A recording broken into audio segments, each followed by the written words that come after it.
అందరికీ ప్రైస్ లో నేను మీ అశోక్. అందరు బాగున్నారా? అందరు బాగున్నారని ఆశిస్తున్నాను. ఈరోజు ఒక విలువైన మాట మేము ముందు తెలియచేయాలని ఆశిస్తున్నాను. ఆ మాట ఏంటంటే, ఒక విత్తనాన్ని తినడానికి చీమలు ఎంతగానో ఆశపడుతూ ఉంటాయి కదా.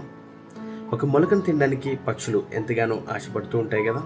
ఒక వృక్షాన్ని తినడానికి పశువులు ఎంతగానో ఆశపడుతూ ఉంటాయి కదా. ఆ చిన్న విత్తనము చాలా ఓపికతో పెద్ద వృక్షం అయినప్పుడు అదే చీమలు, అవే పక్షులు, అవే పశువులు ఆ చెట్టు నీడ కోసం ఎదురు చూస్తూ ఉంటాయి కదా. మన జీవితం కూడా అంతే.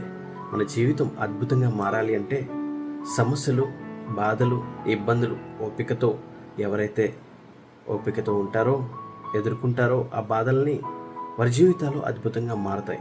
ఈ రోజుల్లో చాలామంది గలిబిలతో ఉన్నారు. ఈరోజు చాలామంది నిరుత్సాహ స్థితిలో ఉన్నారు.